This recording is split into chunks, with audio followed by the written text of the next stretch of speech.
ਅਜੇ ਤਾਂ 47 ਵਾਲੇ ਸੰਭਲੇ ਹੀ ਨਹੀਂ ਸੀ, ਅਜੇ ਤਾਂ ਮਸੀਂ ਪੈਰ ਟਿਕਣੇ ਸ਼ੁਰੂ ਹੋਏ ਸੀ ਕਿ ਜੂਨ 84 ਵਾਪਰਦਾ, ਫਿਰ ਨਵੰਬਰ 84 ਫਾਈਨਲ ਅਟੈਂਪਟ ਵੀ ਸੀ ਕਿ ਬਈ ਅਸੀਂ ਅਨੰਦਪੁਰ ਸਾਹਿਬ ਦਾ ਮਤਾ ਜਿਹੜਾ ਇੰਟਰਨਲ ਆਟੋਨਮੀ ਦੀ ਗੱਲ ਕਰਦਾ, ਅਸੀਂ ਸਿਸਟਮ ਦੇ ਨਾਲ ਕੰਮ ਕਰਨ ਨੂੰ ਤਿਆਰ ਹੈ, ਪਰ ਇਸ ਲੈਵਲ ਦੇ ਉੱਤੇ ਨਤੀਜਾ ਟੋਟਲ ਵਾਰ। 84 ਤੋਂ 95 ਤੱਕ ਜਿਵੇਂ ਸਿੰਘਾਂ ਨੇ ਭਾਰਤੀ ਹਕੂਮਤ ਦੀਆਂ ਚੂੜਾਂ ਹਿਲਾਈਆਂ, ਦੁਸ਼ਮਣਾਂ ਨੂੰ ਸੋਧਾ ਲਾਇਆ, ਪੰਜਾਬ 'ਚ ਖਾਲਸੇ ਦੇ ਰਾਜ ਦਾ ਹੀ ਡੰਕਾ ਵੱਜਦਾ ਸੀ। 1995 ਤੋਂ ਲੈ ਕੇ ਆਲਮੋਸਟ ਤੁਸੀਂ ਕਹਿ ਸਕਦੇ ਹੋ ਕਿ 2012 ਤੱਕ, ਜਦੋਂ ਕਿ ਬਲਵੰਤ ਸਿੰਘ ਰਾਜੋਆਣਾ ਦੇ ਖਿਲਾਫ ਜਿਹੜੇ ਨੇ ਬਲੈਕ ਵਾਰੰਟ ਜਾਰੀ ਹੁੰਦੇ ਨੇ, ਇੱਕ ਵੱਡਾ ਖੱਪਾ ਸੀ ਜਿਸ 'ਚ ਸਰਕਾਰ ਨੇ ਡਰੱਗ ਵਾਰਫੇਅਰ ਲਿਆਂਦੀ, ਲੱਚਰ ਕਲਚਰ ਨੂੰ ਪ੍ਰਮੋਟ ਕੀਤਾ। ਜੂਨ 84 ਦਾ ਘੱਲੂਘਾਰਾ ਵਰਤਾ ਕੇ ਭਾਰਤ ਦੀ ਪਾਰਲੀਮੈਂਟ ਦੇ ਗਲਿਆਰਿਆਂ ਦੇ ਵਿੱਚ ਇਹ ਕਿਲਕਾਰੀਆਂ ਵੱਜਦੀਆਂ ਸੀ ਕਿ ਸਿੱਖ ਤਾਂ ਪੜ੍ਹਦੇ ਸੀ, ਰਾਜ ਕਰੇਗਾ ਖਾਲਸਾ, ਇਹਨਾਂ ਨੂੰ ਐਸੀ ਮਾਰ ਮਾਰੀ ਹੈ ਕਿ ਯਾਦ ਕਰੇਗਾ ਖਾਲਸਾ, ਇਹਨਾਂ ਨੂੰ ਅਸੀਂ ਉੱਠਣ ਜੋਗੇ ਨਹੀਂ ਛੱਡਿਆ। ਤਾਂ ਮੈਂ ਸਮਝਦਾ ਵੀ ਅੱਜ ਉਸੇ ਹੀ ਖਾਲਸੇ ਨੇ ਮੋਦੀ, ਅਮਿਤ ਸ਼ਾਹ, ਅਜੀਤ ਡੋਵਲ ਦੀ ਨੀਂਦ ਹਰਾਮ ਕੀਤੀ ਹੋਈ ਹੈ।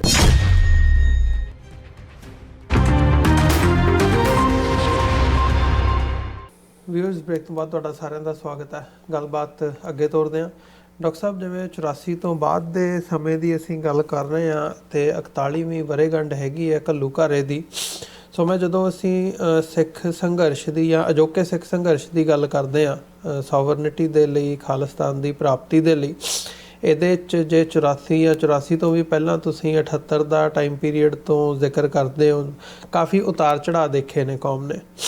ਮੈਂ ਇਹਦੇ 'ਤੇ ਤੁਹਾਡਾ ਵਿਊ ਪੁਆਇੰਟ ਜਾਣਨਾ ਚਾਹੂੰਗਾ ਇਸ ਵਕਤ ਵੀ, ਕਿਵੇਂ ਤੁਸੀਂ ਦੇਖ ਰਹੇ ਹੋ ਇਸ ਸੰਘਰਸ਼ ਨੂੰ ਇਹਨਾਂ ਸਾਰੇ ਸਾਲਾਂ ਦੇ ਵਿੱਚ। ਜੇ ਅਸੀਂ 78 ਤੋਂ ਲੈ ਕੇ ਹੁਣ ਤੱਕ ਦਾ ਸਮਾਂ ਦੇਖਣਾ ਹੋਵੇ, ਉਤਾਰ ਚੜ੍ਹਾਅ ਵੀ ਬਹੁਤ ਰਹੇ ਨੇ। ਇੱਕ ਪਾਸੇ ਸਟੇਟ ਦਾ ਨੈਰੇਟਿਵ ਪ੍ਰੋਪੇਗੈਂਡਾ ਬਿਰਤਾਂਤ ਸੀ, ਉੱਥੇ ਦੂਜੇ ਪਾਸੇ ਸਾਡੀ ਆਪਣੀ ਇੱਕ ਮਨੋ ਅਵਸਥਾ ਸੀ ਜਿੱਥੇ ਲੋਕ ਜਾਂ ਸਾਡੀ ਜਿਹੜੀ ਮੈਜੋਰਿਟੀ ਹੈਗੀ ਹੈ ਉਹ ਉਸ ਨੈਰੇਟਿਵ ਨੂੰ ਕਬੂਲਦੀ ਸੀ ਅਤੇ ਆਪਣੇ ਆਪ ਦੇ ਵਿੱਚ ਨੁਕਸ ਕੱਢਣ ਦੇ ਵਿੱਚ ਯਕੀਨ ਰੱਖਦੀ ਸੀ, ਜਾਂ ਜਿਹਨੂੰ ਕਹਿ ਲਓ ਵੀ ਆਜ਼ਾਦੀ ਦੀ ਗੱਲ ਸਮਝਣ ਵਾਲੇ ਜਿਹੜੀ ਲੌਬੀ ਸੀ ਜਾਂ ਜਿਹੜੇ ਲੋਕ ਸੀ ਸਿੱਖਾਂ ਦੇ ਵਿੱਚ, ਉਹਨਾਂ ਦੀ ਗਿਣਤੀ ਹੌਲੀ ਕਰਕੇ ਵਧੀ ਹੈ। ਕੁਛ ਨੂੰ 84 ਦੇ ਵਿੱਚ ਸਮਝ ਆਈ ਅਟੈਕ ਤੋਂ ਬਾਅਦ, ਜਦੋਂ ਦਰਬਾਰ ਸਾਹਿਬ ਅਤੇ ਅਕਾਲ ਤਖਤ ਸਾਹਿਬ 'ਤੇ ਹਮਲਾ ਕੀਤਾ ਗਿਆ, ਕੁਛ ਨੂੰ ਅੱਜ ਹੁਣ ਸਮਝ ਆ ਰਹੀ ਹੈ। ਸੋ ਜਿਹੜਾ ਇਹ ਸਾਰਾ ਸਮਾਂ, ਤਾਂ ਕਿ ਅਸੀਂ ਇਹ ਸਮਝ ਸਕੀਏ ਵੀ ਭਾਈ ਜਿਹੜੀ ਸਟਰਗਲ ਹੈਗੀ ਹੈ ਉਹ ਵੱਖਰੇ ਪੜਾਵਾਂ ਦੇ ਵਿੱਚੋਂ ਲੰਘ ਕੇ ਹੁਣ ਅਸੀਂ ਉੱਥੇ ਤੱਕ ਪਹੁੰਚੇ ਹਾਂ ਜਿੱਥੇ ਇੰਡੀਆ ਦਾ ਜਿਹੜਾ ਟਰਾਂਸਨੈਸ਼ਨਲ ਰਿਪਰੈਸ਼ਨ ਦਾ ਚਿਹਰਾ ਆ ਜਾਂ ਜੋ ਉਹ ਕਰ ਰਹੇ ਆ, ਉਹ ਅੱਜ ਇੰਟਰਨੈਸ਼ਨਲ ਲੈਵਲ 'ਤੇ ਐਕਸਪੋਜ਼ ਹੋ ਰਿਹਾ। ਅਤੇ ਹਜੇ ਵੀ ਜਿੱਥੇ ਅਸੀਂ ਅੱਜ ਵੀ ਖਲੋਤੇ ਹਾਂ, ਹਜੇ ਵੀ ਤੁਸੀਂ ਇਹ ਨਹੀਂ ਕਹਿ ਸਕਦੇ ਵੀ ਜੀ ਹੁਣ ਅਸੀਂ ਕਿਸੇ ਮੁਕਾਮ 'ਤੇ ਪਹੁੰਚ ਗਏ ਹਾਂ, ਹਜੇ ਸਟਰਗਲ ਹੋਰ ਚੱਲਣੀ ਹੈ। ਦੇਖੋ, ਮੈਂ ਸਮਝਦਾ ਵੀ ਜੇ ਇਹਨਾਂ ਆਲਮੋਸਟ 41 ਵਰ੍ਹਿਆਂ ਨੂੰ ਇਨ ਜਨਰਲ, ਔਰ ਜੇ ਤੁਸੀਂ 78 ਤੋਂ ਬਾਅਦ ਦੇ 6 ਸਾਲ ਹੋਰ ਜੋੜ ਦਿਓ 47 ਵਰ੍ਹਿਆਂ ਨੂੰ ਸਮਝਣ ਦੇ ਲਈ, ਤੁਹਾਨੂੰ 20ਵੀਂ ਸਦੀ ਨੂੰ ਜਿਹੜਾ ਥੋੜ੍ਹਾ ਜਿਹਾ ਉਸ ਦੇ ਉੱਤੇ ਇੱਕ ਪੰਛੀ ਝਾਤ ਜ਼ਰੂਰੀ ਹੋਏਗੀ। ਕਿਉਂਕਿ ਅਸੀਂ ਜਦੋਂ ਬਹੁਤ ਸਾਰਾ ਆਪਣਾ 3 ਸਦੀਆਂ ਦਾ ਜਾਂ ਹੁਣ ਤਾਂ 325 ਸਾਲ ਖਾਲਸਾ ਸਾਜਨਾ ਨੂੰ ਹੋ ਗਏ, ਉਸ ਗਲੋਰੀਅਸ ਹਿਸਟਰੀ ਨੂੰ ਦੇਖਦੇ ਹਾਂ ਤਾਂ ਸਾਡਾ 18ਵੀਂ ਸਦੀ 'ਤੇ ਬਹੁਤ ਐਮਫੈਸਿਸ ਹੁੰਦਾ ਹੈ, ਕਿਉਂਕਿ ਉਹ ਸਿੱਧੀ ਜੰਗ ਸੀ ਜੀ। 10ਵੇਂ ਪਾਤਸ਼ਾਹ ਨੇ ਖਾਲਸਾ ਪੰਥ ਦੀ ਸਾਜਨਾ ਕੀਤੀ 1699 ਦੇ ਵਿੱਚ। 1700 ਤੋਂ ਜਦੋਂ ਅਸੀਂ ਕਾਊਂਟ ਕਰਦੇ ਹਾਂ ਤਾਂ 18ਵੀਂ ਸਦੀ ਸ਼ੁਰੂ ਹੋ ਜਾਂਦੀ ਹੈ ਜੀ। ਸੋ 18ਵੀਂ ਸਦੀ 'ਚ ਸਾਰਾ ਜਦੋਂ ਅਸੀਂ 10ਵੇਂ ਪਾਤਸ਼ਾਹ ਦੇ ਜੀਵਨ ਦਾ ਸਫ਼ਰ, ਜਿਹੜਾ ਸਰਸਾ ਕੰਡਾ, ਚਮਕੌਰ ਦੀ ਗੜੀ, ਮਾਛੀਵਾੜਾ ਔਰ ਬਾਬਾ ਬੰਦਾ ਸਿੰਘ ਬਹਾਦਰ ਦਾ ਪੀਰੀਅਡ, ਫਿਰ ਪਰਸੀਕਿਊਸ਼ਨ ਦਾ ਦੌਰ, ਫਿਰ ਮਿਸਲਾਂ ਦਾ ਪੀਰੀਅਡ, ਫਿਰ ਘੱਲੂਘਾਰਾ ਛੋਟਾ, ਫਿਰ ਵੱਡਾ ਘੱਲੂਘਾਰਾ, ਫਿਰ ਰਾਜ ਦੀ ਗੱਲ। ਔਰ ਇਸ ਲਈ 18ਵੀਂ ਸਦੀ ਨੂੰ, ਭਾਵੇਂ ਅਸੀਂ 18ਵੀਂ ਸਦੀ 'ਚ 1764 ਤੱਕ ਪਹੁੰਚਦੇ ਹਾਂ, ਲਾਹੌਰ 'ਤੇ ਕਬਜ਼ਾ ਕਰਕੇ ਰਾਜ ਸਥਾਪਿਤ ਕਰ ਦਿੱਤਾ ਸੀ, ਪਰ ਜਦੋਂ ਅਸੀਂ ਰਾਜ ਦੀ ਗੱਲ ਕਰਦੇ ਹਾਂ ਉਦੋਂ ਅਸੀਂ ਫਿਰ 19ਵੀਂ ਸਦੀ ਦੇ ਪਹਿਲੇ ਅੱਧ ਦੀ ਗੱਲ ਕਰਦੇ ਹਾਂ ਜੀ। ਜ਼ਾਹਰ ਹੈ 1801 ਤੋਂ ਲੈ ਕੇ 1849 ਤੱਕ ਮਹਾਰਾਜਾ ਰਣਜੀਤ ਸਿੰਘ ਦਾ ਰਾਜ ਦਾ ਵੱਡਾ ਹਿੱਸਾ ਉਹ ਹੈ। ਫਿਰ ਜਦੋਂ ਜਵਾਲ ਦੀ ਗੱਲ ਹੁੰਦੀ ਹੈ ਵੀ ਕੌਮੀ ਪੱਖ ਤੋਂ ਕਿੰਨੀ ਵੱਡੀ ਗਿਰਾਵਟ ਆਈ, ਕਿਵੇਂ ਜਿਹੜਾ ਈਸਾਈ ਮਿਸ਼ਨਰੀ, ਆਰੀਆ ਸਮਾਜੀ, ਸਨਾਤਨੀ, ਔਰ ਇਹ ਸਾਰੇ, ਫਿਰ 19ਵੀਂ ਸਦੀ ਦੇ ਦੂਸਰੇ ਹਿੱਸੇ ਦੀ ਗੱਲ ਹੁੰਦੀ ਹੈ। ਹੁਣ 20ਵੀਂ ਸਦੀ ਜਿਸ ਦੇ ਵਿੱਚ ਇਹ 41 ਵਰੇ ਪਹਿਲਾਂ ਘੱਲੂਘਾਰਾ ਜਿਹੜਾ ਉਹ ਵਰਤਾਇਆ ਗਿਆ, ਉਸ ਦੀ ਤੁਸੀਂ ਜੇ ਬਿਗਨਿੰਗ ਤੋਂ ਦੇਖੋਗੇ ਤੇ ਆਲਰੇਡੀ 19ਵੀਂ ਸਦੀ ਦੇ ਦੂਸਰੇ ਅੱਧ ਤੱਕ ਜਿਹੜਾ ਮੁਕੰਮਲ ਹੁੰਦੇ ਆ ਸਿੰਘ ਸਭਾ ਮੂਵਮੈਂਟ, ਜਿਹਦੇ 'ਚ ਭਾਈ ਦਿੱਤ ਸਿੰਘ, ਪ੍ਰੋਫੈਸਰ ਗੁਰਮੁਖ ਸਿੰਘ ਔਰ ਉਹਨਾਂ ਨੇ ਜਿੱਥੇ ਇੱਕ ਅਵੇਅਰਨੈਸ ਕੈਂਪੇਨ ਸ਼ੁਰੂ ਕੀਤਾ, ਉੱਥੇ ਐਜੂਕੇਸ਼ਨ 'ਤੇ ਜ਼ੋਰ ਦਿੱਤਾ। ਹਾਲਾਂਕਿ ਸਿੰਘ ਸਭਾ ਮੂਵਮੈਂਟ ਪੂਰੀ ਪ੍ਰੋ ਬ੍ਰਿਟਿਸ਼ ਸੀ, ਕਿਉਂਕਿ ਉਹਨਾਂ ਨੂੰ ਨਜ਼ਰ ਆਉਂਦਾ ਸੀ ਵੀ ਰਾਜ ਤਾਂ ਸਾਡਾ ਗਿਆ ਪਰ ਦੂਸਰੇ ਪੱਖ ਵੀ ਜਾ ਰਹੇ ਨੇ, ਦੂਸਰਿਆਂ ਨੂੰ ਸੰਭਾਲ ਲਈ। ਸੋ ਜਦੋਂ ਤੱਕ ਸਿੰਘ ਸਭਾ ਲਹਿਰ ਅਲੋਪ ਹੁੰਦੀ ਹੈ ਜਾਂ ਭਾਈ ਦਿੱਤ ਸਿੰਘ, ਪ੍ਰੋਫੈਸਰ ਗੁਰਮੁਖ ਸਿੰਘ ਚੜ੍ਹਾਈ ਕਰਦੇ ਨੇ, ਖਾਲਸਾ ਸਕੂਲਾਂ ਦਾ ਨੈਟਵਰਕ ਵੀ ਬਣ ਗਿਆ ਸੀ। ਖਾਲਸਾ ਕਾਲਜ ਅੰਮ੍ਰਿਤਸਰ ਵੀ 1893 ਚ ਹੋਂਦ 'ਚ ਆ ਗਿਆ ਸੀ। ਔਰ 20ਵੀਂ ਸਦੀ ਦੀ ਬਿਗਨਿੰਗ ਦੇ ਵਿੱਚ ਜਿਹੜੀਆਂ ਡਿਵੈਲਪਮੈਂਟਸ, ਕਿਉਂਕਿ ਅੱਜ ਵੀ ਅਸੀਂ ਜਦੋਂ ਡਾਇਸਪੋਰਾ ਜਾਂ ਟਰਾਂਸਨੈਸ਼ਨਲ ਡਿਪਰੈਸ਼ਨ ਦੇ ਹਵਾਲੇ ਨਾਲ ਗੱਲ ਕਰ ਰਹੇ, 20ਵੀਂ ਸਦੀ ਦੀ ਬਿਗਨਿੰਗ 'ਚ ਹੀ ਡਾਇਸਪੋਰਾ ਸਿੱਖ ਫੈਕਟਰ ਜਿਹੜਾ ਗਦਰ ਪਾਰਟੀ ਦੇ ਰੂਪ ਦੇ ਵਿੱਚ ਉੱਭਰਦਾ, ਉਹ ਬੇਸ਼ੱਕ ਉਹਦੇ ਕੋਲ ਜਾਂ ਉਸ ਮੌਕੇ 'ਤੇ ਅਨਫੋਰਚੂਨੇਟਲੀ ਰਾਸ ਬਿਹਾਰੀ ਬੋਸ ਹੋਏ, ਲਾਜਪਤ ਰਾਏ ਹੋਏ, ਜਾਂ ਇਸ ਕਿਸਮ ਦੇ ਕਿਤੇ ਨਾ ਕਿਤੇ ਸਾਵਰਕਰ ਦਾ left over part, Madan Lal Dhingra ਔਰ ਦੂਸਰੀ, ਉਹ ਮੂਵਮੈਂਟ ਸਾਡੀ ਸਿੱਧੀ ਇੰਡੀਅਨ ਨੈਸ਼ਨਲਿਜ਼ਮ ਵੱਲ ਤੋੜ ਦਿੰਦੀ ਹੈ। ਹਾਲਾਂਕਿ ਉਹਨਾਂ ਦੀਆਂ ਕੁਰਬਾਨੀਆਂ ਔਰ ਲੇਕਿਨ ਉਹਦੇ 'ਚ ਵੀ ਅਸੀਂ ਇੱਕ ਆਸਪੈਕਟ ਦੇਖਦੇ ਹਾਂ ਕਿ ਇੱਥੋਂ ਜਦੋਂ ਗਦਰ ਮਚਾਉਣ ਦੇ ਲਈ 8000 ਚੋਂ ਲਗਭਗ 7000 ਸਿੱਖ ਅਮਰੀਕਾ ਕੈਨੇਡਾ 'ਚੋਂ ਚਲਾ ਜਾਂਦਾ ਹੈ, ਉਸ ਧਰਤੀ ਵਾਲੇ ਤਿਆਰ ਹੀ ਨਹੀਂ ਸੀ। ਉਹਨਾਂ ਨੇ ਐਕਸੈਪਟ ਕਰ ਲਿਆ ਹੋਇਆ ਸੀ ਬ੍ਰਿਟਿਸ਼ ਪਾਰਟ। ਗਾਂਧੀ ਅਜੇ ਸਾਊਥ ਅਫਰੀਕਾ ਦੇ ਵਿੱਚ ਬੈਠਾ ਸੀ। ਸੋ ਇਹੀ ਕਾਰਨ ਹੈ। ਹਾਲਾਂਕਿ ਕਾਰਨ ਕਿ ਜੇ ਉਹ ਟ੍ਰੇਟਰ ਕਿਰਪਾਲ ਸਿੰਘ ਇੱਥੋਂ ਚਲਾ ਗਿਆ, ਉਹਨੇ ਗਦਰ ਦੀ ਡੇਟ ਪਹਿਲਾਂ ਦੱਸ ਦਿੱਤੀ, ਨਹੀਂ ਉਹ ਜੇ ਹੋ ਵੀ ਜਾਂਦਾ ਕੁਝ ਫੌਜੀ ਛਾਉਣੀਆਂ ਦੇ ਵਿੱਚ ਰਿਵੋਲਟ, ਤੇ 1857 ਤੋਂ ਵੀ ਬਦਤਰ ਹਾਲਤ ਹੀ ਹੋਣੀ ਸੀ, ਕਿਉਂਕਿ ਜਿਵੇਂ ਅਲਾਮਾ ਇਕਬਾਲ ਨੇ ਕਿਹਾ ਸੀ ਕਿ ਬਾਰਿਸ਼ੇ ਰਹਿਮਤ ਹੋਈ ਲੇਕਿਨ ਜ਼ਮੀਨ ਕਾਬਿਲ ਨਾ ਥੀ ਜੀ। ਔਰ ਉਸ ਦੇ ਲਈ ਵੀ ਫਿਰ ਉਸ ਸਾਰੇ ਜ਼ੋਲਟ ਚੋਂ ਕੱਢਣ ਦੇ ਲਈ ਵੀ ਜੇ ਕੁਰਬਾਨੀਆਂ ਕਰਨੀਆਂ ਪਈਆਂ, ਤੇ ਪੰਜਾਬ ਦੀ ਧਰਤੀ ਦੇ ਉੱਤੇ ਅਸੀਂ ਜਲਿਆਂਵਾਲੇ ਬਾਗ ਦਾ ਵਾਕਿਆ ਦੇਖਦੇ ਹਾਂ 1919। ਉਹਨੇ ਵੀ ਜਿਹੜਾ ਹਾਲਾ ਉਹਦੇ 'ਚ ਮੈਕਸਿਮਮ ਕੈਜੂਅਲਟੀ ਸਿੱਖਾਂ ਦੀਆਂ ਨੇ, ਲੇਕਿਨ ਉਹ ਵੀ ਇੰਡੀਅਨ ਨੈਸ਼ਨਲਿਜ਼ਮ ਦੇ ਖਾਤੇ 'ਚ ਪੈਂਦੀ ਹੈ। ਔਰ ਉਦੋਂ ਤੱਕ 75 ਸਾਲ ਹੋ ਚੁੱਕੇ ਸੀ ਗੁਰਦੁਆਰਿਆਂ ਦੇ ਉੱਤੇ ਮਹੰਤਾਂ ਦਾ ਉਦਾਸੀ, ਦੂਜੇ ਤੀਜੇ ਸਨਾਤਨੀ ਕਿਸਮ ਦੇ, ਜਿਹਨੂੰ ਅੰਗਰੇਜ਼ ਬੈਕ ਕਰਦਾ ਸੀ, ਕਿਉਂਕਿ ਉਹ ਨਹੀਂ ਸੀ ਚਾਹੁੰਦੇ ਵੀ ਗੁਰਦੁਆਰੇ ਜਿਹੜੇ ਪੰਥ ਪ੍ਰਸਤ ਸਿੱਖਾਂ ਕੋਲ ਹੋਣ। ਪਰ ਜਿਉਂ ਹੀ ਜਲਿਆਂਵਾਲਾ ਬਾਗ ਵਾਪਰਦਾ ਹੈ, ਉਹ ਇੱਕ ਸਲੰਬਰ 'ਚੋਂ ਕੌਮ ਵੀ ਨਿਕਲਦੀ ਹੈ ਔਰ ਗੁਰਦੁਆਰਾ ਸੁਧਾਰ ਲਹਿਰ, ਜਿਹਨੂੰ ਅਕਾਲੀ ਲਹਿਰ ਕਿਹਾ ਜਾਂਦਾ ਹੈ, ਗੁਰਦੁਆਰੇ ਲਿਬਰੇਟ ਹੁੰਦੇ ਨੇ। ਹੁਣ ਉਹ ਮੌਕਾ ਸੀ ਜਦੋਂ ਕਿ ਅਸੀਂ ਪੋਲੀਟੀਕਲ ਆਪਣੀ ਹੋਣੀ ਨੂੰ ਸਿਰਜਣ ਵੱਲ ਵੱਧ ਸਕਦੇ ਸੀ, ਪਰ ਅਨਫੋਰਚੂਨੇਟਲੀ ਅਕਾਲੀ ਮੂਵਮੈਂਟ ਜਿਹਨੇ ਬਿਲਕੁਲ ਵਿਕਟਰੀ ਹੈਂਡਸ ਡਾਊਨ ਹਾਸਲ ਕੀਤੀ, ਉਹ ਵੀ ਇੰਡੀਅਨ ਨੈਸ਼ਨਲਿਜ਼ਮ ਦੇ ਵੱਲ ਤੁਰ ਪਈ। ਔਰ ਇਹੀ ਕਾਰਨ ਸੀ ਕਿ ਇੱਕ ਸਟੇਜ ਦੇ ਉੱਤੇ ਬਾਬਾ ਖੜਕ ਸਿੰਘ ਇੱਕੋ ਵੇਲੇ ਅਕਾਲੀ ਦਲ ਦੇ ਪ੍ਰੈਜ਼ੀਡੈਂਟ ਵੀ ਸੀ ਔਰ ਕਾਂਗਰਸ ਦੇ ਪ੍ਰੈਜ਼ੀਡੈਂਟ ਵੀ ਸੀ। ਔਰ ਇਹ ਜਿਹੜੀ ਫਿਰ ਨੈਸ਼ਨਲਿਜ਼ਮ ਵੱਲ ਤੋਰ ਸੀ, ਇਹ 1947 ਦੇ ਦੌਰ 'ਚ ਸਾਡੀ ਬਿਗ ਫੇਲਿਓਰ, ਕਿ ਜਿੱਥੇ ਸਾਡੇ ਕੋਲ ਅਸੀਂ ਤੀਸਰੀ ਧਿਰ ਸੀ, ਸੈਪਰੇਟ ਇਲੈਕਟੋਰੇਟ ਸਾਨੂੰ ਦਿੱਤਾ ਹੋਇਆ ਸੀ ਉਹਨਾਂ ਨੇ, round table conference transfer of power the negotiation ਲਈ ਤੀਜੀ ਧਿਰ ਵਜੋਂ ਇਨਵਾਈਟ ਕੀਤਾ ਸੀ, ਪਰ ਇਹਨਾਂ ਨੇ ਸਾਰਾ ਵੇਟ ਕਾਂਗਰਸ ਦੇ ਪਿੱਛੇ ਸੁੱਟ ਕੇ ਆਪਣੇ ਹੱਕਾਂ ਨੂੰ ਜਿਹੜਾ ਆਪਣੇ ਹੱਥ ਵੱਢ ਕੇ ਇਹਨਾਂ ਦੇ ਹਵਾਲੇ ਕਰ ਦਿੱਤੇ। ਬਾਕੀ ਅਸੀਂ ਉਸ ਆਸਪੈਕਟ ਨੂੰ ਦੇਖ ਚੁੱਕੇ ਹਾਂ ਕਿ 37 ਵਰੇ ਦਾ ਸਟਰਗਲ ਦੀ ਗੱਲ ਮੈਂ ਨਹੀਂ ਕਰਾਂਗਾ, ਲੇਕਿਨ ਉਹ ਆਪਣੇ ਆਪ 'ਚ ਯੂਨੀਕ। ਹੁਣ ਜਿਹੜਾ ਸਿੱਖ ਫੈਕਟਰ ਸੀ, ਕੱਲਾ ਇਹੀ ਨਹੀਂ ਵੀ ਸਿੱਖਾਂ ਦੇ ਲਈ ਇੱਕ ਵੱਡੀ ਬਿਟਰੇਲ ਸਾਬਤ ਹੋਈ ਕਿ ਭਾਈ ਸਾਡੇ ਨਾਲ ਹੋਇਆ ਕੀ। ਹੁਣ ਤੁਸੀਂ ਜੇ 1947 'ਚ 40% ਸਿੱਖਾਂ ਦਾ ਅਪਰੂਟ ਹੋਣਾ, ਸਦੀਆਂ ਤੋਂ ਜਿੱਥੇ ਰਹਿ ਰਹੇ ਨੇ ਘਰ ਦੇ ਜੀਆਂ ਦੇ, ਹਾਲਾਂਕਿ ਕਿਲਿੰਗਸ ਹਿੰਦੂਆਂ ਮੁਸਲਮਾਨਾਂ ਦੀਆਂ ਵੀ ਹੋਈਆਂ, ਮੁਸਲਮਾਨਾਂ ਦੀਆਂ ਸ਼ਾਇਦ ਜ਼ਿਆਦਾ ਹੋਈਆਂ ਈਸਟ ਪੰਜਾਬ ਔਰ ਪਰ ਜਦੋਂ ਇੱਕ ਮਾਈਨੋਰਿਟੀ 7-8 ਮਿਲੀਅਨ ਉਦੋਂ ਸਿੱਖਾਂ ਦੀ ਆਬਾਦੀ ਸੀ, ਉਹਦੇ 'ਚੋਂ 2-3 ਲੱਖ ਮਾਰੇ ਜਾਂਦੇ ਨੇ, 40% ਜਿਹੜੇ ਨੇ ਬੇਘਰੇ ਹੁੰਦੇ ਨੇ। ਇੱਕ ਉਸ ਟਰੋਮੇ 'ਚੋਂ ਨਿਕਲ ਕੇ ਤੁਸੀਂ ਇੱਧਰ ਆਉਂਦੇ ਹੋ ਔਰ ਤੁਸੀਂ ਕ੍ਰਿਮੀਨਲ ਟ੍ਰਾਈਬ ਬਣਾ ਦਿੱਤੇ ਜਾਂਦੇ ਹੋ। ਤੁਸੀਂ ਉਸ ਤੋਂ ਅੰਦਾਜ਼ਾ ਲਾਓ ਕਿ ਵੀ ਮੁੜ ਪੈਰਾਂ 'ਤੇ ਹੁੰਦੇ ਆ, ਕਿਉਂਕਿ 47 ਤੋਂ ਬਾਅਦ ਜਦੋਂ ਤੱਕ ਸੈਟਲਮੈਂਟਸ ਹੁੰਦੀਆਂ ਨੇ, ਇਹ ਵੱਡਾ ਜੋਲਟ ਦੂਸਰਾ ਲੱਗਦਾ ਹੈ, ਜਿਸ ਨੂੰ ਸਾਡੇ ਇੱਕ ਸਾਈਕਾਇਟਰਿਸਟ ਭੈਣ ਜੀ ਜਦੋਂ ਉਹ ਸਾਨੂੰ ਰਿਮਾਈਂਡ ਕਰਵਾਉਂਦੇ ਨੇ ਕਿ ਵੀ ਇਹ ਟਰਾਂਸਜਨਰੇਸ਼ਨਲ ਟਰਾਮਾ ਹੈ, ਜਿਹਦੇ 'ਚੋਂ ਇੱਕ ਤੋਂ ਬਾਅਦ ਇੱਕ ਕਮਿਊਨਿਟੀ ਲੰਘੀ। ਹੁਣ ਕਿਉਂਕਿ ਅਜੇ ਤਾਂ 47 ਵਾਲੇ ਸੰਭਲੇ ਹੀ ਨਹੀਂ ਸੀ, ਅਜੇ ਤਾਂ ਮਸੀਂ ਪੈਰ ਟਿਕਣੇ ਸ਼ੁਰੂ ਹੋਏ ਸੀ ਕਿ ਜੂਨ 84 ਵਾਪਰਦਾ, ਫਿਰ ਨਵੰਬਰ 84, ਜਿਹਦੇ 'ਚ ਜੂਨ 84 ਤਾਂ ਪੰਜਾਬ ਨੂੰ ਜਾਂ ਨਾਲ ਲੱਗਦੇ ਹਰਿਆਣਾ ਹਿਮਾਚਲ ਦੇ ਇਤਿਹਾਸਕ ਗੁਰਦੁਆਰਿਆਂ ਨੂੰ ਵੀ ਅਟੈਕ ਕੀਤਾ ਜਾਂਦਾ। ਨਵੰਬਰ 84 ਸਿੱਧੇ ਤੌਰ ਦੇ ਉੱਤੇ ਜਿਹੜਾ ਉਹ ਭਾਰਤ ਭਰ ਦੇ ਵਿੱਚ ਸਿੱਖਾਂ ਦੀ ਨਸਲਕੁਸ਼ੀ ਹੁੰਦੀ ਹੈ। ਭਾਰਤ ਦੇ 18-19 ਸੂਬਿਆਂ ਦੇ ਤਾਂ ਡਾਕੂਮੈਂਟਡ ਰਿਕਾਰਡ ਨੇ ਸਾਰੇ ਪਾਸੇ ਜੀ। ਹੁਣ ਉਹਨਾਂ ਹਾਲਾਤਾਂ 'ਚ ਜਦੋਂ ਤੁਸੀਂ ਇਹ ਕਹਿੰਦੇ ਹੋ ਕਿ ਭਾਈ ਸਿੱਖਾਂ ਦਾ ਕਿਹੜਾ ਹਿੱਸਾ ਕਿੰਨਾ ਜਿਹੜਾ ਇਸ ਸਾਰੇ ਦੇ ਵਿੱਚ ਅੱਜ ਵੀ ਕਈਆਂ ਨੂੰ ਸਮਝਾਉਣ ਦੀ ਲੋੜ ਹੁੰਦੀ ਹੈ, ਜਾਂ ਕਿਵੇਂ ਅਵੇਅਰਨੈਸ ਲੈਵਲ ਕੀ ਹੈ ਜਾਂ ਸਟਰਗਲ ਕੀ ਹੈ। ਸੋ ਜਦੋਂ ਸੰਤ ਭਿੰਡਰਾਂਵਾਲੇ ਸੀਨ ਦੇ ਉੱਤੇ ਉੱਭਰਦੇ ਨੇ, ਜ਼ਾਹਰ ਹੈ ਕਿ ਉਹਨਾਂ ਦੀ ਇੱਕ ਆਪਣੀ ਮਕਨਾਤੀਸੀ ਸ਼ਖਸੀਅਤ, ਮੈਗਨੈਟਿਕ ਪਰਸਨੈਲਿਟੀ, ਉਹ ਸਾਰਾ, ਔਰ ਉਹਨੇ ਯੂਥ ਨੂੰ ਇੱਕਦਮ ਜਿਹੜਾ ਉਹ ਕੀ ਲਿਆ। ਹਾਲਾਂਕਿ ਜਿਹੜੀ ਪੁਰਾਣੀ ਜਨਰੇਸ਼ਨ ਸੀ ਜਿਨ੍ਹਾਂ ਨੇ 47 ਦਾ ਟਰਾਮਾ ਦੇਖਿਆ ਹੋਇਆ ਸੀ ਉਹ ਸਾਰੇ ਦਾ, ਉਹ ਈਜ਼ੀਲੀ ਸਵੇ ਅਵੇ ਹੋਣ ਵਾਲੀ ਨਹੀਂ ਸੀ, ਕਿਉਂਕਿ ਉਹ ਤਾਂ ਅਜੇ ਉਹਨਾਂ ਨੂੰ ਉਹੀ ਜਿਹੜੀਆਂ ਦੁਖਦ ਯਾਦਾਂ ਨੇ, ਜਿਹੜੀ ਤੁਹਾਡੀ ਕਲੈਕਟਿਵ ਮੈਮਰੀ 'ਚ ਇੰਨਾ ਵੱਡਾ ਬਲੱਡ ਸ਼ੈਡ ਹੈ, ਉਹ ਪਿਆ ਹੋਇਆ ਸੀ।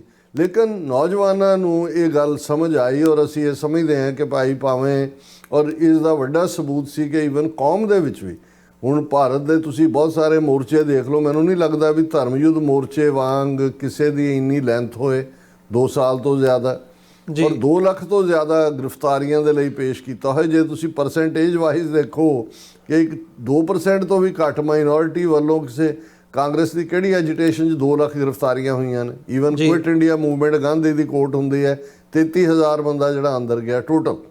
ਸੋ ਇਹ ਜਿਹੜਾ ਸੀ ਇਹ ਹਾਈਟ ਸੀ, ਇਹ ਕਿਹਾ ਜਾਏ ਕਿ ਵੀ ਅਵੇਅਰਨੈਸ ਲੈਵਲ ਤੋਂ, ਔਰ ਇਹਦੇ 'ਚ ਇਸ ਗੱਲ ਦਾ ਵੀ ਧਿਆਨ ਰਹੇ ਕਿ ਉਹ ਫਾਈਨਲ ਅਟੈਂਪਟ ਵੀ ਸੀ ਕਿ ਬਈ ਅਸੀਂ ਅਨੰਦਪੁਰ ਸਾਹਿਬ ਦਾ ਮਤਾ ਜਿਹੜਾ ਇੰਟਰਨਲ ਆਟੋਨਮੀ ਦੀ ਗੱਲ ਕਰਦਾ, ਅਸੀਂ ਸਿਸਟਮ ਦੇ ਨਾਲ ਕੰਮ ਕਰਨ ਨੂੰ ਤਿਆਰ ਹੈ, ਪਰ ਇਸ ਲੈਵਲ ਦੇ ਉੱਤੇ ਨਤੀਜਾ ਟੋਟਲ ਵਾਰ ਦੁਸ਼ਮਣ ਵੱਲੋਂ। ਅਸੀਂ ਆਉਣ ਵਾਲੇ ਦਿਨਾਂ 'ਚ ਵੀ ਜ਼ਿਕਰ ਕਰਾਂਗੇ ਕਿ ਟੋਟਲ ਵਾਰ 'ਚ ਇਕੱਲੀ ਫਿਜ਼ੀਕਲ ਕਿਲਿੰਗ ਨਹੀਂ ਹੁੰਦੀ, ਉਹਦੇ 'ਚ ਤੁਹਾਡੀ ਸਟੈਟਿਸਟੀਕਲ, ਹਿਸਟੋਰੀਕਲ, ਇਕਨੋਮਿਕਲ, ਈਵਨ ਤੁਹਾਡੀ ਹਿਸਟਰੀ ਦਾ ਨੂੰ ਤਬਾਹ ਕਰਨਾ। 80 ਟਰੰਕ ਭਰ ਕੇ ਲੈ ਗਏ ਨੇ ਸਿੱਖ ਨੈਸ਼ਨਲ ਆਰਕਾਈਵ 'ਚੋਂ, ਰੈਫਰੈਂਸ ਲਾਇਬ੍ਰੇਰੀ 'ਚੋਂ, ਅੱਜ ਤੱਕ ਨਹੀਂ ਮੋੜੇ। ਉਹਨਾਂ ਨੂੰ ਕੀ ਕਰ ਰਹੇ ਨੇ, ਕੀ ਬਾਕੀ ਜੋ ਫਿਰ ਪੰਜਾਬ ਦੇ 12,000 ਤੋਂ ਜ਼ਿਆਦਾ ਪਿੰਡਾਂ 'ਚ ਉਹਨਾਂ ਨੇ ਨਸਲਕੁਸ਼ੀ ਕੀਤੀ। ਸੋ ਮੈਨੂੰ ਇਹ ਲੱਗਦਾ ਹੈ ਕਿ ਵੀ ਸਿੱਖਾਂ ਲਈ ਇਹ ਜਿਹੜਾ ਟਰਾਮਾ ਸੀ 47 ਵਾਂਗ ਹੀ ਹੋਇਆ। 47 'ਚ ਵੀ ਮੈਨੂੰ ਯਾਦ ਹੈ, ਮੈਂ ਆਪਣੇ ਬਜ਼ੁਰਗਾਂ ਨਾਲ ਵੀ ਔਰ ਦੂਸਰੇ ਜਿਹੜੇ ਬਾਹਰ 'ਚੋਂ ਦੂਜੇ ਆਏ, ਮੈਂ ਪੁੱਛਦਾ ਸੀ ਕਿ ਵੀ ਇਹਦੇ ਲਈ ਇਹ ਇੰਨਾ ਅਚਾਨਕ ਹੋਇਆ। ਮਾਹੌਲ ਤਾਂ ਬਣ ਰਿਹਾ ਸੀ 40-41 ਤੋਂ, ਨਫ਼ਰਤ ਦਾ ਮਾਹੌਲ ਵੀ, ਨੈਗੇਟਿਵਿਟੀ ਵੀ। ਕਹਿੰਦੇ ਵੀ ਲੋਕ ਇਹ ਸੋਚਦੇ ਸੀ ਕਿ ਵੀ ਕਦੇ ਪ੍ਰਜਾ ਵੀ ਬਦਲੀ ਹੈ, ਵੀ ਚਲੋ ਜਿਹੜਾ ਵੀ ਨਵਾਂ ਰਾਜ ਆਏਗਾ ਮਾਲੀਆ ਇਹਨਾਂ ਨੂੰ ਨਹੀਂ ਦਿੰਦੇ, ਅਸੀਂ ਉਹਨਾਂ ਨੂੰ ਦੇਈ ਜਾਵਾਂਗੇ। ਇਹ ਕਿਸੇ ਨੇ ਚੇਤਾ ਵੀ ਨਹੀਂ ਸੀ ਵੀ ਸਾਨੂੰ ਆਪਣੀਆਂ ਜ਼ਮੀਨਾਂ ਸਭ ਕੁਝ ਛੱਡ ਕੇ, ਕਿਉਂਕਿ ਇੱਦਾਂ ਕਦੇ ਹੋਇਆ ਹੀ ਨਹੀਂ ਸੀ ਹਿਸਟਰੀ ਦੇ ਵਿੱਚ। ਕਿਤੇ ਵੀ ਇਹ ਨਹੀਂ ਹੋਇਆ ਵੀ ਰਾਜੇ ਤਾਂ ਬਦਲਦੇ ਨੇ, ਇੱਕ ਐਮਪਾਇਰ ਆਇਆ ਦੂਜਾ ਚਲਾ ਗਿਆ। ਸੋ ਇਸੇ ਤਰ੍ਹਾਂ ਮੈਨੂੰ ਇਹ ਲੱਗਦਾ ਹੈ ਵੀ ਜੂਨ 84 ਇੱਕ ਵੱਡਾ ਸ਼ੌਕ ਇਸ ਲਈ ਵੀ ਸੀ ਕਿ ਸਿੱਖ ਇਮੈਜਿਨ ਵੀ ਨਹੀਂ ਸੀ ਕਰ ਸਕਦੇ ਕਿ ਵੀ ਸਾਡੇ ਹਰਮੰਦਰ ਸਾਹਿਬ ਤੇ ਉਹਨਾਂ ਨੂੰ, ਜਿਨ੍ਹਾਂ ਨੂੰ ਅਸੀਂ ਪਾਵਰ ਲੈਣ ਲਈ, ਜਿਨ੍ਹਾਂ ਨੂੰ ਪਹਿਲਾਂ ਸਿੱਖ ਰਾਜ ਵੇਲੇ ਬਰਾਬਰ ਦੇ ਭਾਗੀਦਾਰ, ਜਿਨ੍ਹਾਂ ਨਾਲ ਆਪਣੀ ਕਿਸਮਤ ਜੋੜੀ, ਆਜ਼ਾਦ ਮੁਲਕ ਦਾ ਅਸੀਂ ਕਾਨਸੈਪਟ ਛੱਡਿਆ, ਸਾਡੇ ਨਾਲ ਇਵੇਂ। ਸੋ ਮੈਨੂੰ ਇਹ ਲੱਗਦਾ ਵੀ ਇੱਕ ਵੱਡਾ ਤਬਕਾ ਤਾਂ ਉਸ ਸ਼ੌਕ 'ਚੋਂ ਹੀ ਨਹੀਂ ਉੱਭਰਿਆ ਲੰਬਾ ਵਕਤ ਜੀ। ਲੇਕਿਨ ਯੂਥ ਜਿਨ੍ਹਾਂ ਦੇ ਸਾਹਮਣੇ ਮੈਂ ਸਮਝਦਾ ਵੀ ਸੰਤ ਭਿੰਡਰਾਂਵਾਲਿਆਂ ਨੇ ਗਾਈਡਲਾਈਨਸ ਦਿੱਤੀਆਂ ਹੋਈਆਂ ਸੀ ਕਿ ਭਾਈ ਦੇਖੋ ਸਟਰਗਲ ਹੈ ਸਾਡੀ, ਅਸੀਂ ਸਵੈਮਾਨ ਨਾਲ ਜੀਣਾ, ਅਸੀਂ ਸ਼ੇਰਾਂ ਦੀ ਕੌਮ ਹੈ, ਗੁਲਾਮੀ ਨਹੀਂ ਕਬੂਲਣੀ ਹੈ, ਔਰ ਅਸੀਂ ਬਰਾਬਰ ਦੇ ਸ਼ਹਿਰੀ ਬਣ ਕੇ ਰਹਿਣਾ ਚਾਹੁੰਦੇ। ਇਹਨਾਂ ਨੇ ਦੇਖਣਾ ਸਾਨੂੰ ਨਾਲ ਰੱਖਣਾ ਕਿ ਨਹੀਂ ਰੱਖਣਾ। ਪਰ ਜਦੋਂ ਭਾਰਤੀ ਫੌਜ ਦੇ ਪੈਰ ਦਰਬਾਰ ਸਾਹਿਬ ਦੀ ਹਦੂਦ 'ਚ ਪਏ, ਖਾਲਿਸਤਾਨ ਦੀ ਨਹੀਂ ਰੱਖੀ ਜਾਏਗੀ ਜੀ। ਸੋ ਜ਼ਾਹਰ ਹੈ ਕਿ ਯੂਥ ਨੇ ਉਹਨੂੰ ਫੋਲੋ, ਹਾਲਾਂ ਈਵਨ ਇਸ ਨੂੰ ਕਨਫਿਊਜ਼ ਕਰਨ ਲਈ ਵੀ ਤੁਸੀਂ ਜੇ ਏਜੰਸੀਆਂ ਦੀ ਖੇਡ ਦੇਖੋ ਤੇ ਸੰਤ ਭਿੰਡਰਾਂਵਾਲਿਆਂ ਦੇ ਚੜ੍ਹਦੀ ਕਲਾ 'ਚ ਹੋਣ ਦੀ ਗੱਲ ਨੂੰ ਕਿਸ ਲੈਵਲ ਦੇ ਉੱਤੇ ਪ੍ਰਚਾਰਿਆ ਗਿਆ।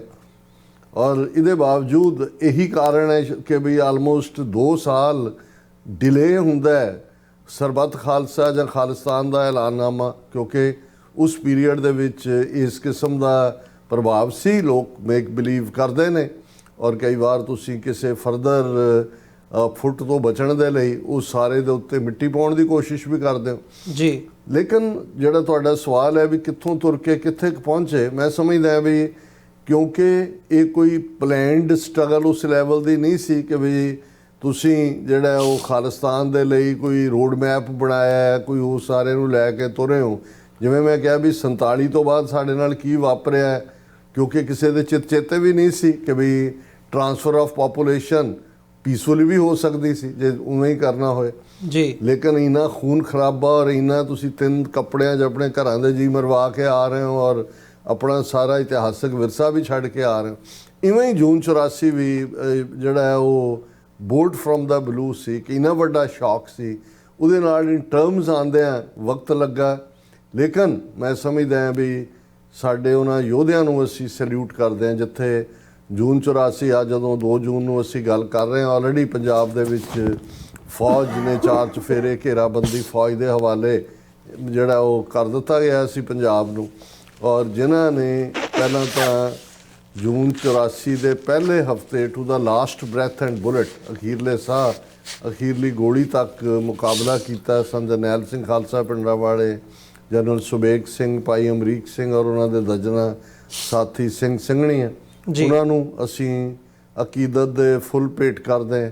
ਫਿਰ ਜਿਨ੍ਹਾਂ ਨੇ ਅਗਲੇ 10 ਸਾਲ 84 ਤੋਂ ਲੈ ਕੇ 94-95 ਤੱਕ ਉਹ ਬਹਾਦਰੀ ਦੇ ਜੌਹਰ ਦਿਖਾਏ ਔਰ ਉਹ ਸਾਡੀ ਖਾਲਸਾਈ ਰਵਾਇਤਾਂ ਦੇ ਝੰਡਾ ਬਰਦਾਰ ਸ਼ਹੀਦ ਭਾਈ ਬੇਅੰਤ ਸਿੰਘ, ਭਾਈ ਸਤਵੰਤ ਸਿੰਘ, ਭਾਈ ਕੇਰ ਸਿੰਘ, ਭਾਈ ਹਰਜਿੰਦਰ ਸਿੰਘ ਜੰਦਾ, ਭਾਈ ਸੁਖਦੇਵ ਸਿੰਘ ਸੁੱਖਾ, ਜਿਨ੍ਹਾਂ ਨੇ ਇੰਦਰਾ ਗਾਂਧੀ, ਜਨਰਲ ਵੈਦਿਆ, ਉਹਨਾਂ ਦੇ ਨਾਲ ਗੁਰਬਾਣੀ ਦਾ ਫਰਮਾਨ ਕਿ ਜੈਕਾਰ ਕੀਓ ਧਰਮੀਆਂ ਕਾ ਪਾਪੀ ਕੋ ਡੰਡ ਦਿਓਏ, ਇਹ ਉਸ ਖਾਲਸਾਈ ਪਰੰਪਰਾਵਾਂ ਨੂੰ ਜਿਹੜਾ ਉਹ ਕਾਇਮ ਰੱਖਿਆ, 18ਵੀਂ ਸਦੀ ਦੇ ਇਤਿਹਾਸ ਨੂੰ ਦੁਹਰਾਇਆ। ਔਰ ਫਿਰ ਹੌਲੀ ਹੌਲੀ ਅੱਡ ਪੜਾਵਾਂ 'ਚੋਂ ਲੰਘਦਿਆਂ ਜਿਹੜਾ ਮੈਨੂੰ ਲੱਗਦਾ ਕਿ ਵੀ ਹਰ ਮੂਵਮੈਂਟ ਦਾ ਇਹ ਹਿੱਸਾ ਹੁੰਦਾ। ਔਰ ਮੈਂ ਬਹੁਤ ਵਾਰ ਜਿਹੜਾ 84 ਤੋਂ 94-95 ਦਾ ਦੌਰ ਹੈ, ਇਹਨੂੰ 1708 ਤੋਂ 1716 ਤੱਕ ਬਾਬਾ ਬੰਦਾ ਸਿੰਘ ਬਹਾਦਰ ਦੇ ਦੌਰ ਨਾਲ ਕੰਪੇਅਰ ਕਰਨਾ ਜੀ ਕਿ ਵੀ ਰੰਜ ਸੀ, ਰਿਵੈਂਜ ਸੀ, ਐਮੋਸ਼ਨ ਹਾਵੀ ਸੀ ਔਰ ਉਸ ਨੇ ਹਕੂਮਤ ਦੀਆਂ ਜੜ੍ਹਾਂ ਵੀ ਹਿਲਾਈਆਂ। ਬੰਦਾ ਸਿੰਘ ਬਹਾਦਰ ਨੇ ਸਾਬਤ ਕੀਤਾ ਵੀ ਮੁਗਲ ਇਨਵਿੰਸੀਬਲ ਨਹੀਂ ਨੇ। ਛੱਪੜ ਝਿੜੀ ਦੀ ਲੜਾਈ ਤੋਂ ਲੈ ਕੇ ਖਾਲਸਾ ਰਾਜ ਦੀ ਕਾਇਮੀ, ਇਵੇਂ ਹੀ 84 ਤੋਂ 95 ਤੱਕ ਜਿਵੇਂ ਸਿੰਘਾਂ ਨੇ ਭਾਰਤੀ ਹਕੂਮਤ ਦੀਆਂ ਚੂੜਾਂ ਹਿਲਾਈਆਂ, ਦੁਸ਼ਮਣਾਂ ਨੂੰ ਸੋਧਾ ਲਾਇਆ, ਪੰਜਾਬ 'ਚ ਖਾਲਸੇ ਦੇ ਰਾਜ ਦਾ ਹੀ ਡੰਕਾ ਵੱਜਦਾ ਸੀ। ਪਰ ਜਿਵੇਂ ਬੰਦਾ ਸਿੰਘ ਬਹਾਦਰ ਦਾ ਪਾਰਟ ਇੱਕ ਅਸਥਾਈ ਸੀ ਜੀ, ਉਸ ਤੋਂ ਬਾਅਦ ਇੱਕ ਪਰਸੀਕਿਊਸ਼ਨ ਦਾ ਦੌਰ ਆਇਆ। ਇੱਕ ਸਟੇਜ ਤੋਂ ਐਵੇਂ ਲੱਗਾ 15-20 ਸਾਲ ਬੰਦਾ ਸਿੰਘ ਬਹਾਦਰ ਦੇ 1716 ਤੋਂ ਆਲਮੋਸਟ 1731-32 ਤੱਕ ਪਹੁੰਚਦੇ ਹਾਂ। ਤੁਸੀਂ ਦੇਖੋਗੇ ਕਿ 15-16 ਸਾਲ ਬਿਲਕੁਲ ਗਾਇਬ ਪੀਰੀਅਡ ਹੈ, ਜਦੋਂ ਤੱਕ ਫਿਰ ਦਰਬਾਰਾ ਸਿੰਘ ਹੋਰਾਂ ਦੀ ਅਗਵਾਈ ਦੇ ਵਿੱਚ ਜਿਹੜਾ ਸਰਬੱਤ ਖਾਲਸਾ ਹੁੰਦਾ ਹੈ, ਫਿਰ ਨਵਾਬ ਕਪੂਰ ਸਿੰਘ, ਜੱਸਾ ਸਿੰਘ ਆਹਲੂਵਾਲੀਆ ਦੌਰ ਦੇਖਦੇ ਜੀ। ਇਵੇਂ ਹੀ ਅਸੀਂ 1995 ਤੋਂ ਲੈ ਕੇ ਆਲਮੋਸਟ ਤੁਸੀਂ ਕਹਿ ਸਕਦੇ ਹੋ ਕਿ 2012 ਤੱਕ, ਜਦੋਂ ਕਿ ਬਲਵੰਤ ਸਿੰਘ ਰਾਜੋਆਣਾ ਦੇ ਖਿਲਾਫ ਜਿਹੜੇ ਨੇ ਬਲੈਕ ਵਾਰੰਟ ਜਾਰੀ ਹੁੰਦੇ ਨੇ, ਇੱਕ ਵੱਡਾ ਖੱਪਾ ਸੀ ਜਿਸ 'ਚ ਸਰਕਾਰ ਨੇ ਡਰੱਗ ਵਾਰਫੇਅਰ ਲਿਆਂਦੀ, ਲੱਚਰ ਕਲਚਰ ਨੂੰ ਪ੍ਰਮੋਟ ਕੀਤਾ। ਲੇਕਿਨ ਫਿਰ ਉਭਾਰ, ਫਿਰ ਉਹਨਾਂ ਨੇ ਸਿੱਧੇ ਤੌਰ 'ਤੇ 2015 'ਚ ਗੁਰੂ ਗ੍ਰੰਥ ਸਾਹਿਬ ਦੀ ਬੇਅਦਬੀ ਦੀਆਂ ਘਟਨਾਵਾਂ ਹੁਣ ਤਾਂ ਸਾਹਮਣੇ ਆ ਵੀ ਕਿਵੇਂ ਸੌਦਾ ਸਾਹਿਬ ਜਿਹੜੀ ਇਹਨਾਂ ਦੀ ਕ੍ਰੀਏਸ਼ਨ ਹੈ, ਉਹਦੇ ਚੇਲਿਆਂ ਦੇ ਅਕਾਊਂਟਸ ਦੇ ਵਿੱਚ ਕਰੋੜਾਂ ਰੁਪਏ ਪਾਏ ਗਏ, ਉਹਨਾਂ ਤੋਂ ਇਹ ਕਰਵਾਇਆ ਗਿਆ।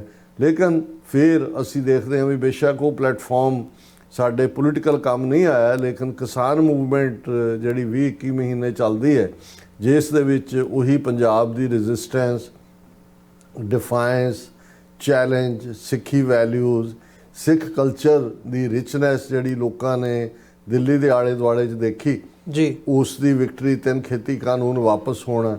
ਔਰ ਫਿਰ ਅਸੀਂ ਜਿਹੜਾ ਹੈ ਉਹ ਜੇ ਫਾਸਟ ਫਾਰਵਰਡ 2023 ਤੇ ਆ ਜਾਂਦੇ ਕਿ ਟਰਾਂਸਨੈਸ਼ਨਲ ਰਿਪਰੈਸ਼ਨ ਤੋਂ ਬਾਅਦ ਇੰਟਰਨੈਸ਼ਨਲ ਪਾਰਟ ਪਲੱਸ ਇਸੇ ਪੀਰੀਅਡ ਦੇ ਵਿੱਚ ਖਾਲਿਸਤਾਨ ਰੈਫਰੈਂਡਮ ਦੇ ਜਿਹੜੀ ਕੈਂਪੇਨ ਨੇ, ਜਿਵੇਂ ਬਾਹਰਲੇ ਸਿੱਖਾਂ ਨੂੰ ਜਿਨ੍ਹਾਂ ਬਾਰੇ ਜੇ ਕਿਸੇ ਨੂੰ ਪਹਿਲਾਂ ਸ਼ੱਕ ਸ਼ੁਬਾ ਸੀ, ਉਹ ਵੀ ਦੂਰ ਹੋਏ ਕਿ ਭਾਈ ਸਿੱਖ ਕੀ ਚਾਹੁੰਦੇ ਨੇ। ਤੇ ਪੰਜਾਬ ਦੇ ਵਿੱਚ ਵੀ ਇਸ ਪੀਰੀਅਡ ਦੇ ਵਿੱਚ ਜਿਹੜੇ ਨਵੇਂ ਹੀਰੋਆਂ ਦਾ ਸਥਾਪਿਤ ਹੋਣਾ ਹੈ, ਉਹ ਦੀਪ ਸਿੱਧੂ ਹੋਏ ਜਾਂ ਉਹ ਸਿੱਧੂ ਮੂਸੇਵਾਲਾ, ਜਾਂ ਹੁਣ ਅਸੀਂ ਭਾਈ ਅੰਮ੍ਰਿਤਪਾਲ ਸਿੰਘ ਦੇ ਹਵਾਲੇ ਨਾਲ ਦੇਖਦੇ ਕਿ ਜੇ ਅੱਜ ਵੀ ਉਹਨਾਂ ਨੂੰ 3 ਸਾਲ ਬੀਤਣ ਬਾਅਦ ਵੀ ਇਹਦੇ ਬਾਵਜੂਦ ਕਿ ਉਹ ਜਿੱਤੇ ਨੇ ਪੂਰੇ 2 ਲੱਖ ਵੋਟਾਂ ਦੇ ਨਾਲ, ਉਹਨਾਂ ਨੂੰ ਰਿਹਾ ਨਾ ਕਰਨਾ, ਇਹ ਦੱਸਦਾ ਵੀ ਪੰਜਾਬ ਦੇ ਵਿੱਚ ਵੀ ਇਹ ਕਰੰਟ ਉਵੇਂ ਹੀ ਕਾਇਮ ਹੈ। ਫਰੀडम ਦਾ ਟਾਈਮ ਟੂ ਟਾਈਮ ਉਹਦਾ ਪ੍ਰਗਟਾਅ ਹੁੰਦਾ ਹੈ। ਔਰ ਇਹ ਸਾਰੇ ਪੀਰੀਅਡ 'ਚ ਮੈਂ ਸਮਝਦਾ ਵੀ ਪੰਜਾਬ ਦੀਆਂ ਸਾਡੀਆਂ ਇਹਨਾਂ ਜਥੇਬੰਦੀਆਂ ਨੇ ਵੀ, ਸ਼੍ਰੋਮਣੀ ਅਕਾਲੀ ਦਲ ਅੰਮ੍ਰਿਤਸਰ, ਦਲ ਖਾਲਸਾ, ਉਹਨਾਂ ਨੇ ਉਸ ਝੰਡੇ ਨੂੰ ਬੁਲੰਦ ਰੱਖਿਆ। ਇੰਟਰਨੈਸ਼ਨਲੀ ਖਾਲਿਸਤਾਨ ਰੈਫਰੈਂਡਮ ਦਾ ਕੈਂਪੇਨ ਜਿਹੜਾ ਉਹ ਕਾਫੀ ਸਹਾਈ, ਪਲੱਸ ਜਿਹੜਾ 5 ਆਈਜ਼ ਕੰਟਰੀਜ਼ ਦਾ ਹੁਣ ਸਿੱਖਾਂ ਪ੍ਰਤੀ ਵਰਤਾਰਾ ਹੈ ਜਾਂ ਕਾਨੂੰਨ ਦੀ ਜ਼ਦ ਦੇ ਵਿੱਚ ਜਿਹੜਾ ਹੈ ਉਹ ਭਾਰਤ ਦਾ ਗੰਦਾ ਅਗਲੀ ਚਿਹਰਾ ਜਿਹੜਾ ਹੈ ਉਹ ਆਇਆ।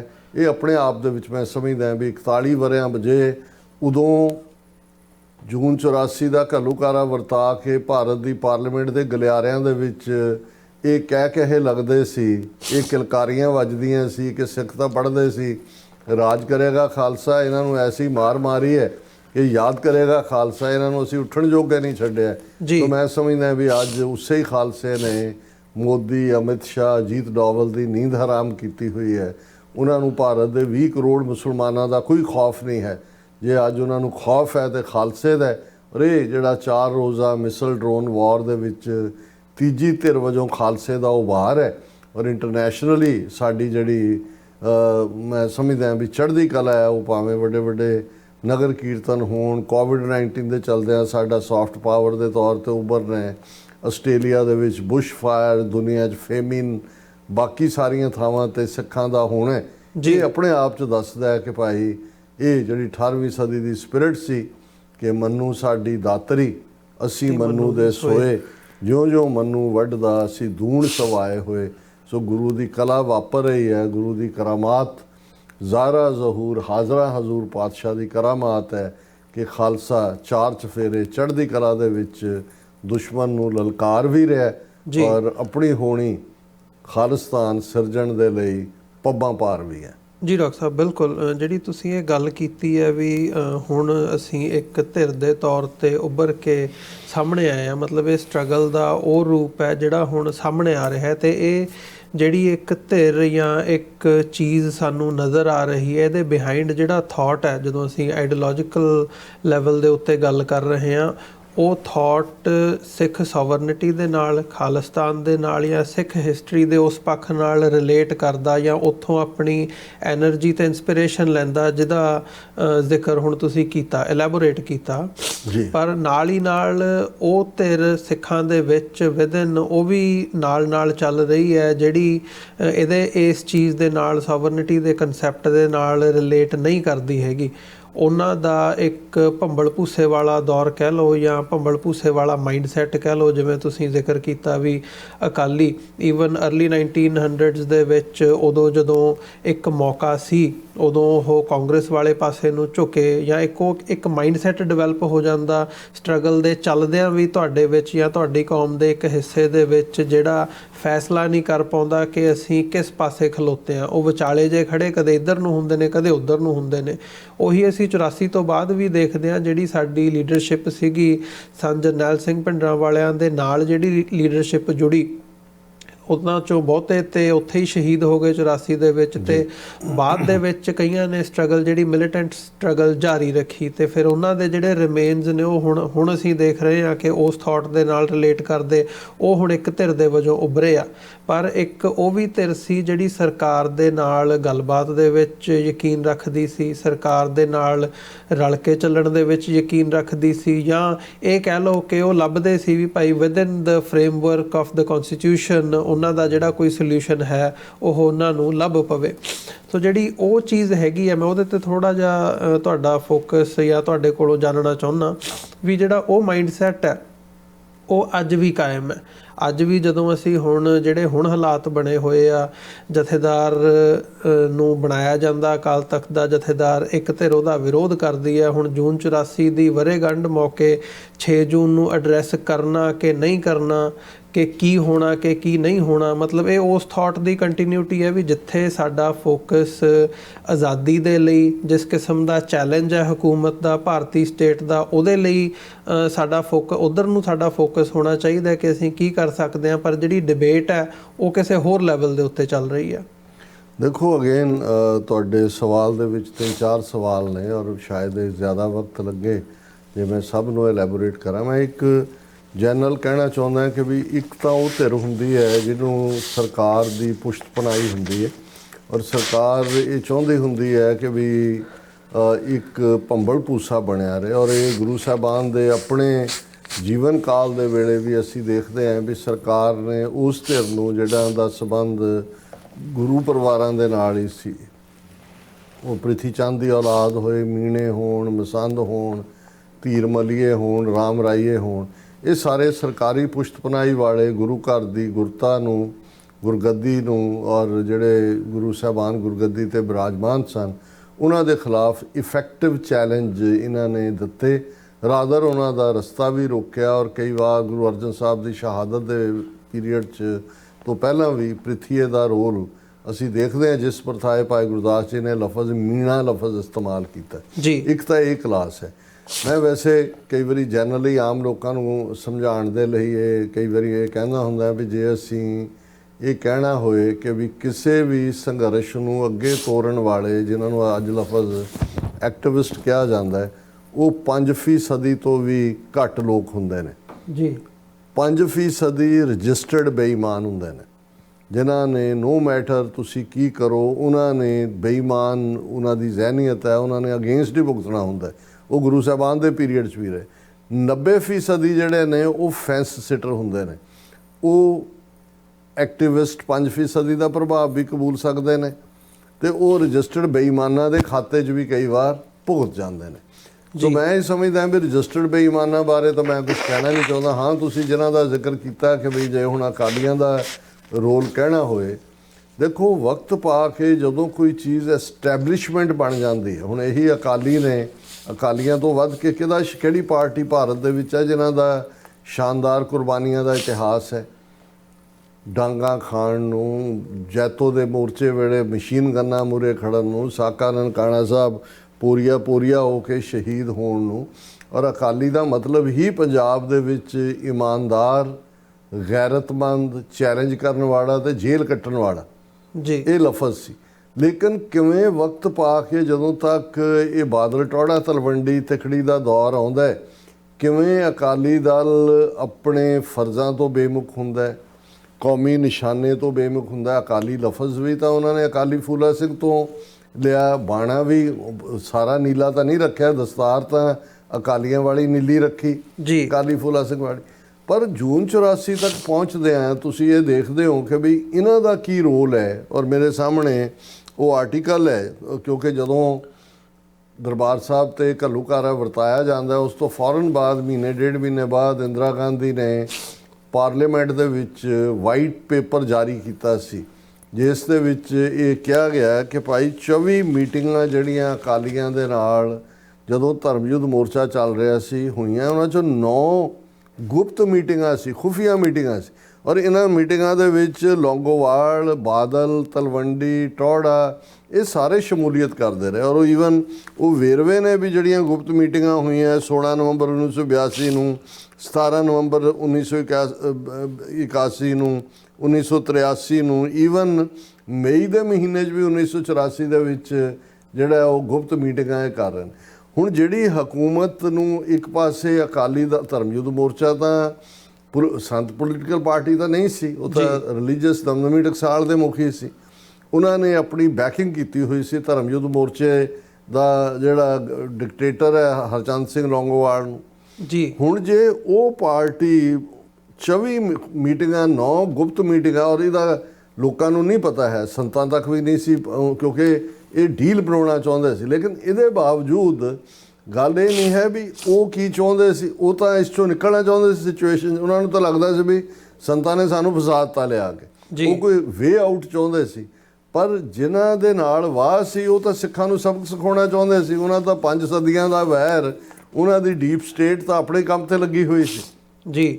ਸੋ ਇਹੀ ਵਰਤਾਰ। ਹਾਂ ਦੇਖੋ, 2 ਤਰ੍ਹਾਂ ਦੇ, ਇੱਕ ਉਹ ਲੋਕ ਜਿਹੜੇ ਵਿਚਾਰਧਾਰਕ ਤੌਰ 'ਤੇ ਸਿੱਖ ਨੇ, ਵਿਕੇ ਹੋਏ ਨਹੀਂ, ਆਪਣਾ ਉਹਨਾਂ ਨੇ ਮੁੱਲ ਨਹੀਂ ਪਵਾਉਣਾ ਜਾਂ ਕੋਈ ਮੁੱਲ ਨਹੀਂ ਵੱਟਣਾ ਹੈ, ਉਹ ਕੋਈ ਸਟ੍ਰੈਟਜੀ ਦੇ ਨਾਲ ਸੋਚਦੇ ਹੋਣ ਕਿ ਵੀ ਅਸੀਂ ਠੀਕ ਹੈ, ਸਿਆਸੀ ਤੌਰ 'ਤੇ ਸਾਡਾ ਖਾਲਿਸਤਾਨ ਤੋਂ ਬਿਨਾਂ ਕੋਈ ਮਸਲਾ ਹੱਲ ਨਹੀਂ ਹੁੰਦਾ, ਪਰ ਅਸੀਂ ਤਾਂ ਧਾਰਮਿਕ ਖੇਤਰ 'ਚ ਸਮਝਦੇ ਹਾਂ ਵੀ ਕੰਮ ਦੀ ਲੋੜ ਹੈ, ਸਾਡੇ ਉੱਤੇ ਈਸਾਈਕਰਨ ਹੋ ਰਿਹਾ ਹੈ, ਹਿੰਦੂਆਂ ਦਾ ਪ੍ਰਭਾਵ ਹੈ, ਸਨਾਤਨੀਆਂ ਦਾ ਪ੍ਰਭਾਵ ਹੈ, ਉਸ ਫੀਲਡ ਨੂੰ ਚੁਣਦੇ ਨੇ, ਉਹ ਕਬੂਲ ਨੇ ਉਹਨਾਂ ਪ੍ਰਤੀ। ਇਸੇ ਤਰ੍ਹਾਂ ਜਿਹੜੇ ਕੋਈ ਜਿਹੜਾ ਐਕੈਡੈਮਿਕ ਦੇ ਵਿੱਚ ਕੰਮ ਕਰਨਾ ਚਾਹੁੰਦੇ ਨੇ, ਕੋਈ ਹੈਲਥ ਸੈਕਟਰ 'ਚ ਕੰਮ ਕਰਨਾ ਚਾਹੁੰਦਾ ਹੈ, ਕੋਈ ਹੋਰ 'ਚ ਕਰਨਾ ਚਾਹੁੰਦਾ, ਉਹ ਵੀ ਐਨਰਿਚ ਕਰ ਜਾ। ਤੁਸੀਂ ਬੱਚਿਆਂ ਦੇ ਉੱਤੇ ਫੋਕਸ ਕਰ ਰਹੇ ਹੋ, ਗੁਰਮਤਿ ਸਕੂਲਾਂ 'ਚ ਐਜੂਕੇਸ਼ਨ ਦੂਜਾ, ਪਰ ਜਿਹੜੇ ਲੋਕ ਲਿਆ ਕੇ ਵਿੱਚ ਖੜੇ ਕਰ ਦਿੱਤੇ ਜਾਂਦੇ ਨੇ। ਔਰ ਇਸ ਵੇਲੇ ਅਜੇ ਵੀ ਸਾਡੀ ਲੜਾਈ ਬੇਸ਼ੱਕ ਸਿੱਧੀ ਸਰਕਾਰ ਦੇ ਨਾਲ ਹੈ, ਪਰ ਜੇ ਤੁਸੀਂ ਦੇਖੋਗੇ ਕਿ ਵੀ ਬਹੁਤ ਸਾਰੇ ਤਾਂ ਅਜੇ ਅਸੀਂ ਪ੍ਰੋਕਸੀਆਂ ਨਾਲ ਹੀ ਲੜ ਰਹੇ। ਉਹਨਾਂ ਜਿਵੇਂ ਕਾਮਰੇਡ ਲਾਣੇ ਦੀ ਮੈਂ ਗੱਲ ਕੀਤੀ ਕਿ ਭਾਈ ਉਹਨਾਂ ਨੇ ਕਿਵੇਂ ਇਕੱਲੇ ਇਹੀ ਨਹੀਂ ਵੀ ਅੱਜ ਉਹ ਸਿਧਾਂਤਕ ਤੌਰ ਦੇ ਉੱਤੇ ਕਿਸ ਕਿਸਮ ਦਾ ਜਿਹੜਾ ਉਹ ਵਿਹਾਰ ਕਰਦੇ ਨੇ। ਸਾਡੀ ਖਾੜਕੂ ਲਹਿਰ ਦੇ ਪੀਰੀਅਡ ਤੋਂ ਉਹ ਬਿਲਕੁਲ ਭਗਤ ਸਿੰਘ ਬ੍ਰਿਗੇਡ ਤੇ ਇਹ ਉਹ ਬਣਾ ਕੇ ਉਹਨਾਂ ਨੇ ਸਾਡੇ ਸਿੰਘ ਸ਼ਹੀਦ ਕੀਤੇ ਹੋਏ ਨੇ। ਭਾਈ ਮਨਵੀਰ ਸਿੰਘ ਚਹੇੜੂ ਦੇ ਪਿਤਾ ਜੀ ਕਰਨਲ ਘੁੰਮਣ ਜਿਹੜੇ ਜਲੰਧਰ ਦੇ ਵਿੱਚ ਸਨ, ਹੋਰ ਕਿੰਨੇ, ਉਹ ਜਦੋਂ ਤੱਕ ਉਹਨਾਂ ਨੂੰ ਸਜ਼ਾ ਯਾਫਤਾ ਨਹੀਂ ਕੀਤਾ ਉਹਨਾਂ ਨੇ ਇਹ ਕੰਮ ਕੀਤੇ ਨੇ। ਇਵੇਂ ਹੀ ਅੱਜ ਦੇ ਦੌਰ ਦੇ ਵਿੱਚ ਅਸੀਂ ਇਹ ਦੇਖੀਏ। ਬਾਕੀ ਜਿਹੜੀ ਗੱਲ ਤੁਸੀਂ ਕਰੰਟ ਕੀਤੀ ਹੈ ਜੋ ਚੱਲ ਰਿਹਾ 6 ਜੂਨ ਦੇ ਸਮਾਗਮ ਨੂੰ ਲੈ ਕੇ, ਅਫਸੋਸਨਾਕ ਲਫ਼ਜ਼ ਤਾਂ ਸਾਰੇ ਹੀ ਕਹਿਣਗੇ, ਪਰ ਮੈਨੂੰ ਇਹ ਲੱਗਦਾ ਕਿ ਵੀ ਇਹ ਹੁਣ ਇਸ ਲੈਵਲ ਤੇ ਗੱਲ ਆ ਚੁੱਕੀ ਹੈ ਕਿ ਵੀ ਤਖਤ ਹਜ਼ੂਰ ਸਾਹਿਬ ਕਮੇਟੀ RSS ਦੇ ਕੋਲ ਹੈ, ਪਟਨਾ ਸਾਹਿਬ ਕਮੇਟੀ ਉਹਨਾਂ ਕੋਲ ਹੈ, ਦਿੱਲੀ ਕਮੇਟੀ ਉਹਨਾਂ ਕੋਲ ਹੈ, ਔਰ ਹਰਿਆਣਾ ਗੁਰਦੁਆਰਾ ਕਮੇਟੀ ਵੀ ਉਹਨਾਂ ਦੇ ਕੋਲ ਹੈ। ਔਰ ਉਹਨਾਂ ਨੇ ਪੰਜਾਬ ਦੇ ਵਿੱਚ ਆ ਜਿੰਨੀਆਂ ਧਿਰਾਂ ਵੀ ਨੇ ਅੱਡ, ਮੈਂ ਹੁਣ ਉਹਨੂੰ ਐਲੈਬੋਰੇਟ ਨਹੀਂ ਕਰਾਂਗਾ, ਸਾਰਿਆਂ ਨੇ ਹੀ ਅਮਿਤ ਸ਼ਾਹ ਦੇ ਚੋਲੇ ਦੀਆਂ ਕਲੀਆਂ ਫੜੀਆਂ ਹੋਈਆਂ ਨੇ। ਕੌਣ ਕਿੱਥੇ ਘੁਮਾ ਰਿਹਾ ਹੈ ਇਹ ਸਾਰਾ, ਕਿਉਂਕਿ ਉਹਨਾਂ ਦੇ ਲਈ 2027 ਦੀਆਂ ਚੋਣਾਂ ਜਿਹੜੀਆਂ ਨੇ ਉਹ ਅਹਿਮੀਅਤ ਰੱਖਦੀਆਂ ਨੇ।